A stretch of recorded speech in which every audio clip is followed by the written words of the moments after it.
Brian Solis. I'm Principal Analyst at Altimeter Group and author of the new book, What's the Future of Business?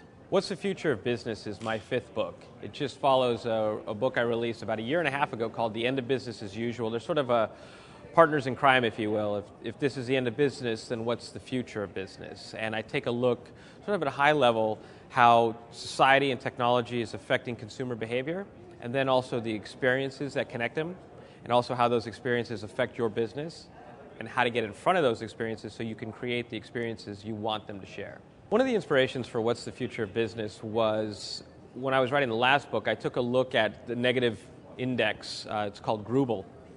And I'd seen one of the companies just sort of trending really high at the moment for negative conversations about the business. And I decided to take a look at that moment in real time. What's going on that's causing this brand to suck?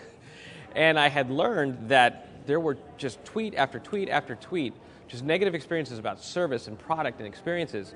So then I decided to feed that into a word cloud to kind of create this visualization of the words that they most often were sharing. And they were pretty stark and pretty expletive.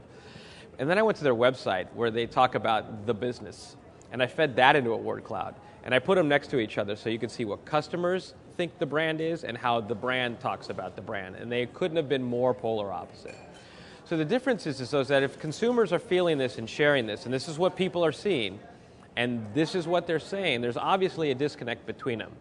So I decided to write a book to show executives that, look, this is affecting consumer behavior. Here's how and why and to what extent.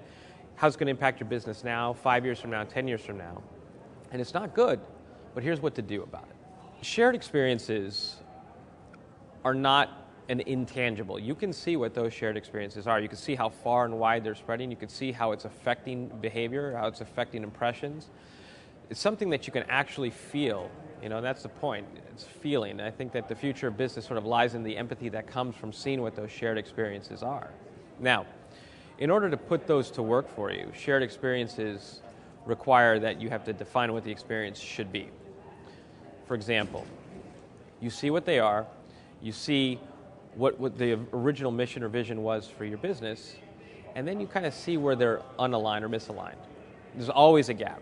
They're very rarely in alignment. But Charlene Lee and I of Altimeter Group, we just released a report recently that looked at, say, social media specifically. It's certainly something that is helping businesses start to think more socially, how to be more engaged. And we looked at how they're investing in social media, and we asked a simple question. Does your social media strategy align with your business goals or objectives? And we were really surprised to find out that only 34% of businesses out there said yes. And when we asked them, well, how are you measuring alignment? We found out that it actually wasn't as strong as we wanted. So the number's actually much lower than that. So what that means is a great proportion of businesses trying to be social, trying to change, are actually not aligning those social media strategies with business objectives, and that's a problem.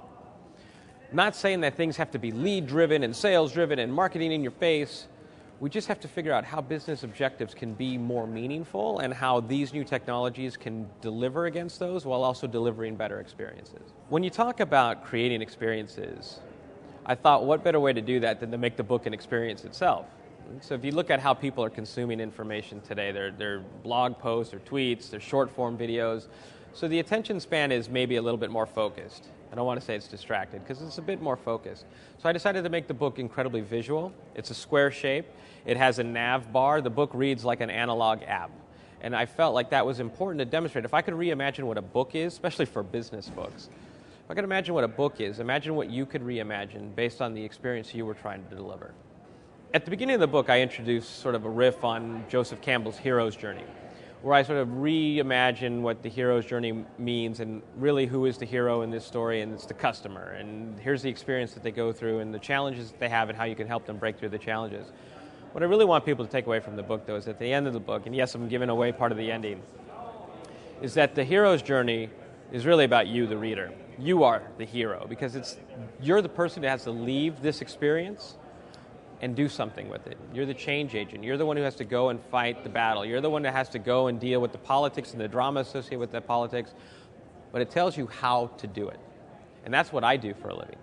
I go inside of organizations and I help change agents. I help those heroes get the job done, get the momentum started in the right way, where you create alignment, you create a lot of excitement. And that's what this is about, because change is inevitable.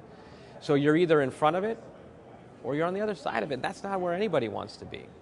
So the only way to do that is to be inspired to something that you could aspire to do.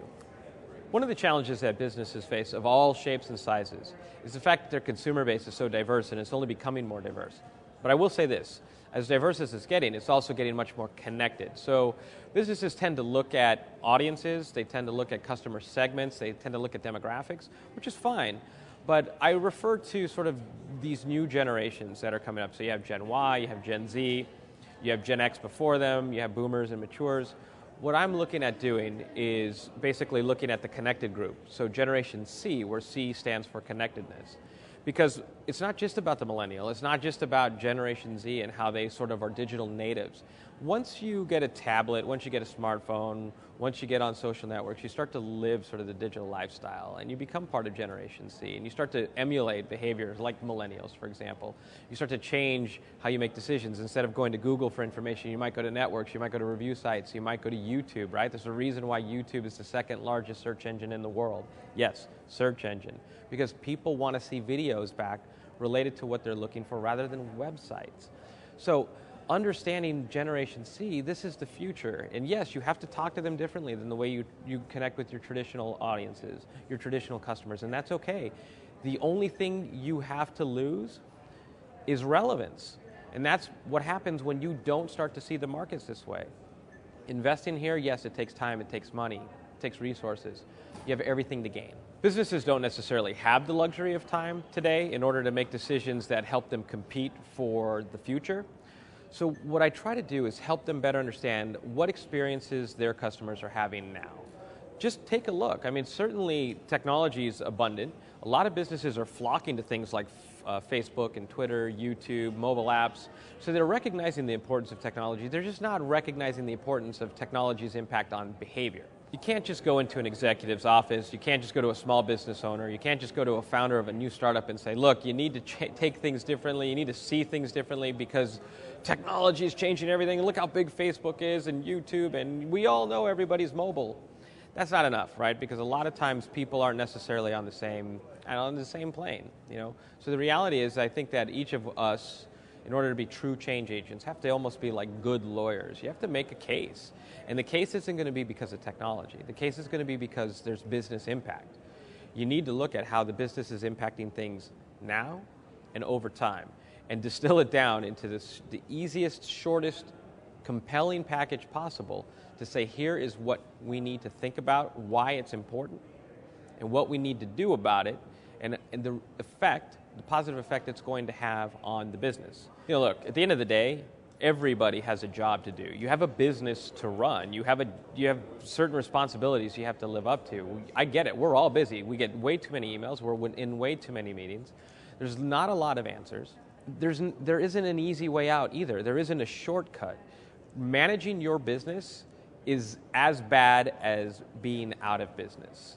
This is not a time for management, it's a time for leadership. This is disruptive. I call this time sort of digital Darwinism. It's when technology and society are evolving faster than your ability to adapt. It's going to affect you. It's already affecting you to some extent. So yes, you have to take a time out and you have to back up and say, what is going on? How is it affecting me? And what kind of decisions do I need to make and why to compete for the future now? A lot of people are talking about content today in terms of paid, earned, and owned media. And earned media is incredibly important. If you think about what earned media is, it's a shared experience. And so yes, it's incredibly important, but how do you earn media? Well, it starts by making an incredible product or service or something that makes earned media just natural, organic. And I think that's part of the brilliance. That's part of the magic and the art and science of all of this. Your experience should matter to people. That's why you have to take a step back and think about what it is and what it should be. At the same time, though, you have sort of new forms of media that are sort of hybrids of these. So you have native advertising or promoted or sponsored posts, which are like hybrids of earned and paid. You have sort of this new thing of brand journalism or brand publishing, which is sort of owned and earned. And at the root of all of this is storytelling, and at the root of storytelling is sort of value. You're not marketing at people, you're basically empowering people. You're helping them make decisions, you're helping them stay entertained, you're helping them stay engaged based on the content you create, how you introduce it. The thing is that there's a difference, a key difference between making the type of content that's consumable and making the type of content that's shareable and the type of content that moves you to do something. And the future of this is sort of all of the above, the mixture of how you can make something so compelling that it's shareable and that moves you to take action. The book is online right now at WTFbusiness.com, and yes, what's the future of business? WTF is kind of what I feel sometimes when I go into client or businesses or just any type of engagement because they're not listening, but that's what we're here to change. And you can also follow me on Twitter at Brian Solis or read my blog, briansolis.com.